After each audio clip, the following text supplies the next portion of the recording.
Hello. Today we continue reading in First Kings and Second Chronicles. Um, you know, the king, one, two, three generations after David was Abijah. He just died, and Asa, his son, succeeded him as king. And in his days, the country was at peace for 10 years. Asa did what was good and right in the eyes of the Lord his God. He removed the foreign altars and the high places, smashed the sacred stones, and cut down the Asherah poles. He commanded Judah to seek the Lord, the God of their fathers, and to obey his laws and commands. He removed the high places and incense altars in every town in Judah, and the kingdom was at peace under him. He built up the fortified cities of Judah since the land was at peace. No one was at war with him during those years, for the Lord gave him rest. Let us build up these towns, he said to Judah, and put walls around them with towers, gates, and bars. The land is still ours because we have sought the Lord our God. We sought him, and he has given us rest on every side. So they built and prospered. Asa had an army of 300,000 men from Judah, equipped with large shields and with spears, and 280,000 from Benjamin, armed with small shields and with bows. All these were brave fighting men. The other events of and now we're back to Israel. The other events of Jeroboam's reign, his wars, and how he ruled, are written in the book of the annals of the kings of Israel. He reigned for 22 years and then rested with his fathers.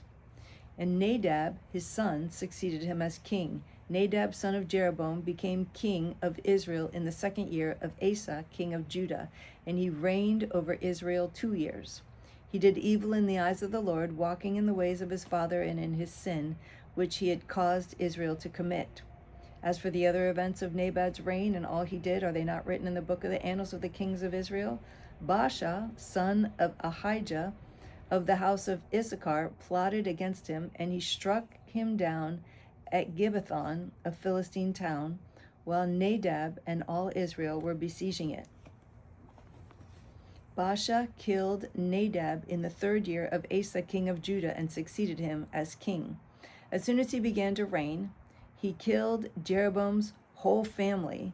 He did not leave Jeroboam anyone that breathed, but destroyed them all, according to the word the Lord had given through his servant Ahijah the Shilonite, because of the sins Jeroboam had committed and had caused Israel to commit, and because he provoked the Lord, the God of Israel, to anger. In the 3rd year of Asa, king of Judah, Baasha, son of Ahijah, became king of all Israel in Tirzah, and he reigned 24 years. He did evil in the eyes of the Lord, walking in the ways of Jeroboam and in his sin, which he had caused Israel to commit. Back to Judah. Zerah the Cushite marched out against them with a vast army and 300 chariots, and came as far as Mareshah.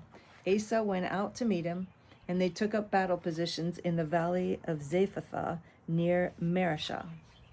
Then Asa called to the Lord his God and said, Lord, there's no one like you to help the powerless against the mighty. Help us, O Lord our God, for we rely on you, and in your name we have come against this vast army. O Lord, you are our God. Do not let man prevail against you. The Lord struck down the Cushites before Asa and Judah. The Cushites fled, and Asa and his army pursued them as far as Gerar.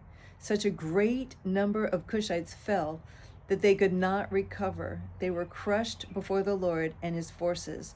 The men of Judah carried off a large amount of plunder. They destroyed all the villages around Gerar, for the terror of the Lord had fallen upon them. They plundered all these villages, since there was much booty there. They also attacked the camps of the herdsmen and carried off droves of sheep and goats and camels. Then they returned to Jerusalem. The Spirit of God came upon Azariah, son of Obed. He went out to meet Asa and said to him, Listen to me, Asa and all Judah and Benjamin. The Lord is with you when you are with him. If you seek him, he will be found by you. But if you forsake him, he will forsake you.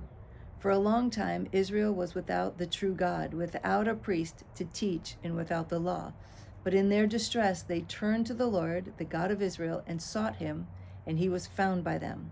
In those days, it was not safe to travel about, for all the inhabitants of the lands were in great turmoil. One nation was being crushed by another, and one city by another, because God was troubling them with every kind of distress. But as for you, be strong and do not give up, for your work will be rewarded. When Asa heard these words and the prophecy of Azariah, son of Obed the prophet, he took courage. He removed the detestable idols from the whole land of Judah and Benjamin, and from the towns he had captured in the hills of Ephraim. He repaired the altar of the Lord that was in front of the portico of the Lord's temple. Although he did not remove the high places from Israel, Asa's heart was fully committed to the Lord all his life. He brought into the temple of God the silver and gold and the articles that he and his father had dedicated. There was no more war until the 35th year of Asa's reign. Then he assembled all Judah and Benjamin and the people from Ephraim, Manasseh, and Simeon who had settled among them, for large numbers had come over to him from Israel when they saw that the Lord his God was with him. They assembled at Jerusalem in the 3rd month of the 15th year of Asa's reign.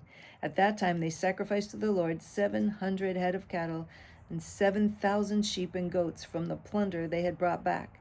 They entered into a covenant to seek the Lord, the God of their fathers, with all their heart and soul. All who would not seek the Lord, the God of Israel, were to be put to death, whether small or great, man or woman. They took an oath to the Lord with loud exclamation, with shouting and with trumpets and horns. All Judah rejoiced about the oath because they had sworn it wholeheartedly. They sought God eagerly, and he was found by them. So the Lord gave them rest on every side. King Asa also deposed his grandmother Maacah from her position as queen mother because she had made a repulsive Asherah pole. Asa cut the pole down, broke it up, and burned it in the Kidron Valley. There was war between Asa and Baasha, king of Israel, throughout their reigns. Baasha, king of Israel, went up against Judah and fortified Ramah to prevent anyone from leaving or entering the territory of Asa, king of Judah. Asa then took all the silver and gold that was left in the treasuries of the Lord's temple and of his own palace. He entrusted it to his officials and sent them to Ben-Hadad, son of Tabrimon, the son of Hezion, the king of Aram, who was ruling in Damascus. Let there be a treaty between me and you, he said, as there was between my father and your father. See, I'm sending you a gift of silver and gold. Now break your treaty with Baasha, king of Israel, so he will withdraw from me. Ben-Hadad agreed with King Asa and sent the commanders of the forces against the towns of Israel. He conquered Ijon, Dan, Abel-Beth, Maacah, and all Kinnereth, in addition to Naphtali. When Baasha heard this, he stopped building Ramah and withdrew to Tirzah. Then King Asa issued an order to all Judah. No one was exempt, and they carried away from Ramah the stones and timber Baasha had been using there. With them, King Asa built up Geba in Benjamin and also Mizpah. At that time, Hanani the seer came to Asa, king of Judah, and said to him, because you relied on the king of Aram and not the Lord your God, the army of the king of Aram has escaped from your hand. Were not the Cushites, the Libyans, a mighty army with great numbers of chariots and horsemen? Yet when you relied on the Lord, he delivered them into your hand. For the eyes of the Lord range throughout the earth to strengthen those whose hearts are fully committed to him. Oof. That's a lifetime scripture right there. That's a really good one. For the eyes of the Lord range throughout the earth to strengthen those whose hearts are fully committed to him. That's so good. That's so good. But it's actually part of a quote, and it's not completely accurate, because the eyes of the Lord are always, always on you, and always on me. They're always on you. He's not looking for you. You're not lost. He's not looking for you. He knows where you are, and his eyes are always on you. He's always for you. He's always applauding you, always encouraging you, always blessing you. Just open your hand and receive it. Open your heart and receive him. So anyway, we'll continue on. 2 Chronicles 16:10. Asa was angry with the seer because of this. He was so enraged that he put him in prison. At the same time, Asa brutally oppressed some of the people. What does that do? If a prophet comes and gives you the word of the Lord, what does it do that you put him in prison? Are you putting God in prison? Are you shutting the mouth of God? I doubt it. Anyway, seems to be what's happening. Moreover, the word of the Lord came through we're back to Israel. The word of the Lord came through the prophet Jehu, son of Hanani, to Baasha and his house, because of all the evil he had done in the eyes of the Lord, provoking him to anger by the things he did, and becoming like the house of Jeroboam, and also because he destroyed it. Then the word of the Lord came to Jehu, son of Hanani, against Baasha. I lifted you up from the dust and made you leader of my people Israel, but you walked in the ways of Jeroboam and caused my people Israel to sin and to provoke me to anger by their sins. So I am about to consume Baasha and his house, and I will make your house like that of Jeroboam, son of Nebat. Dogs will eat those belonging to Baasha who die in the city, and the birds of the air will feed on those who die in the country. As for the other events of Baasha's reign, what he did and his achievements, are they not written in the book of the annals of the kings of Israel? Baasha rested with his fathers and was buried in Tirzah. And Elah, his son, succeeded him as king.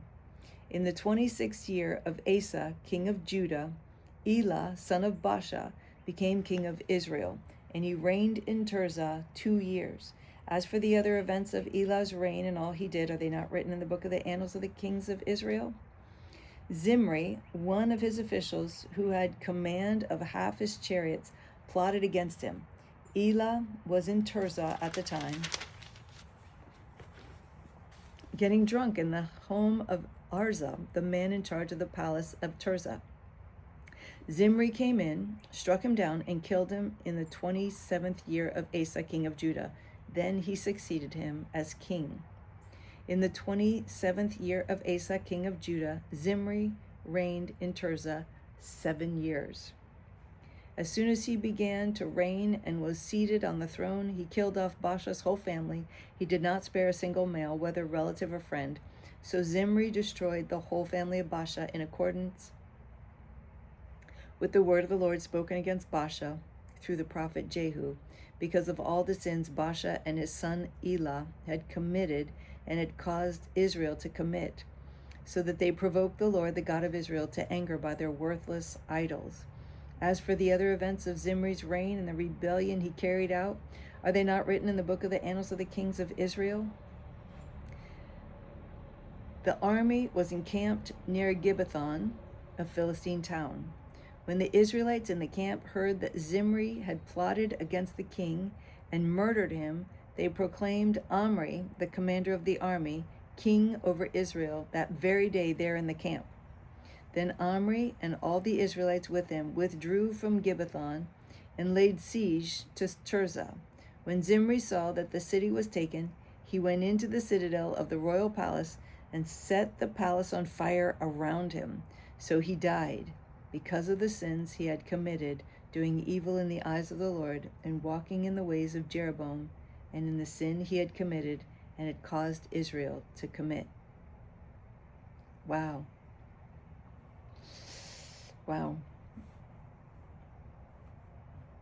Then the people of Israel were split into 2 factions. Half supported Tibni, son of Ginath, for king, and the other half supported Omri. He not only considered it trivial to commit the sins of Jeroboam, son of Nebat, but he also married his son Ahab to Jezebel, daughter of Ethbaal, king of the Sidonians. But Omri's followers proved stronger than those of Tibni, son of Ginath. So Tibni died, and Omri became king. In the 31st year of Asa, king of Judah, Omri became king of Israel, and he reigned 12 years, 6 of them in Tirzah. He bought the hill of Samaria from Shemer for 2 talents of silver and built a city on the hill, calling it Samaria, after Shemer, the name of the former owner of the hill. But Omri did evil in the eyes of the Lord and sinned more than all those before him. He walked in all the ways of Jeroboam, son of Nebat, and in his sin, which he had caused Israel to commit, so that they provoked the Lord, the God of Israel, to anger by their worthless idols. As for the other events of Omri's reign, what he did and the things he achieved, are they not written in the book of the annals of the kings of Israel? Omri rested with his fathers and was buried in Samaria. And Ahab, his son, succeeded him as king in the 38th year of Asa, king of Judah. Ahab, son of Omri, became king of Israel, and he reigned in Samaria over Israel 22 years. There was never a man like Ahab, who sold himself to do evil in the eyes of the Lord, urged on by Jezebel his wife. He behaved in the vilest manner by going after idols like the Amorites the Lord drove out before Israel. Ahab began to serve Baal and worship him. He set up an altar for Baal in the temple of Baal that he built in Samaria. Ahab also made an Asherah pole and did more to provoke the Lord, the God of Israel, to anger than did all the kings of Israel before him. Oof, that'd be terrible to be the worst king ever. Wow. In Ahab's time, Hiel of Bethel rebuilt Jericho. He laid its foundations at the cost of his firstborn son, Abiram, and he set up its gates at the cost of his youngest son, Segub, in accordance with the word of the Lord spoken by Joshua, son of Nun. Oh, that's so sad. Back to Judah. In the 39th year of his reign, Asa was afflicted with a disease in his feet. Though his disease was severe, even in his illness, he did not seek help from the Lord, but only from the physicians. The events of Asa's reign from beginning to end are written in the book of the kings of Judah and Israel. Then in the 41st year of his reign, Asa died and rested with his fathers. They buried him in the tomb that he had cut out for himself in the city of David. They laid him on a bier covered with spices and various blended perfumes, and they made a huge fire in his honor. And Jehoshaphat, his son, succeeded him as king. Jehoshaphat, son of Asa, became king of Judah in the 4th year of Ahab, king of Israel. Jehoshaphat was 35 years old when he became king, and he reigned in Jerusalem 25 years. His mother's name was Azubah, daughter of Shilhi. He walked in the ways of his father Asa and did not stray from them. He did what was right in the eyes of the Lord. He rid the land of the rest of the male shrine prostitutes who remained there even after the reign of his father Asa. There was then no king in Edom. A deputy ruled. The high places, however, were not removed, and the people still had not set their hearts on God, the God of their fathers.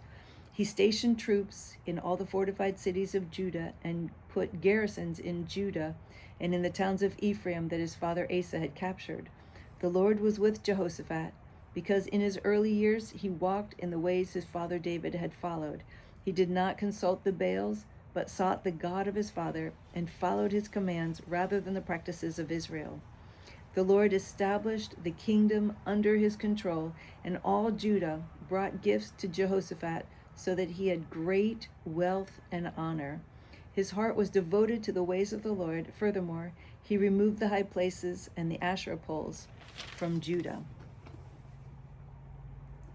In the 3rd year of his reign, he sent his officials, Baal-Hael, Obadiah, Zechariah, Nathanael, and Micaiah, to teach in the towns of Judah. With them were certain Levites, Shemaiah, Nethaniah, Zebadiah, Asahel, Shemeramath, Jehonathan, Adonijah, Tobijah, and Tob-Adonijah, and the priests Elishama and Jehoram. They taught throughout Judah, taking with them the book of the law of the Lord. They went around to all the towns of Judah and taught the people. That would be fun. Finally, they're getting to hear the word of the Lord. That's great. The fear of the Lord fell on all the kingdoms of the land surrounding Judah, so that they did not make war with Jehoshaphat. Some Philistines brought Jehoshaphat gifts and silver as tribute, and the Arabs brought him flocks, 7,700 rams and 7,700 goats. Jehoshaphat became more and more powerful. He built forts and store cities in Judah and had large supplies in the towns of Judah. Now Jehoshaphat had great wealth and honor. He also kept experienced fighting men in Jerusalem. Their enrollment by families was as follows. From Judah, commanders of units of 1,000, Adnah the commander with 300,000 fighting men. Next, Jehohanan the commander with 280,000. Next, Amasiah, son of Zikri, who volunteered himself for the service of the Lord with 200,000. From Benjamin, Eliada, a valiant soldier with 200,000 men armed with bows and shields. Next, Jehozabad with 180,000 men armed for battle. These were the men who served the king, besides those who stationed in the fortified cities throughout Judah. Jehoshaphat was also at peace with the king of Israel. Okay, so that's all for today. Tomorrow we start reading about Elijah, which is fun. I like the story of Elijah and Elisha. So thank you for joining me. It's always a pleasure to read with you. I love you so much. Bye.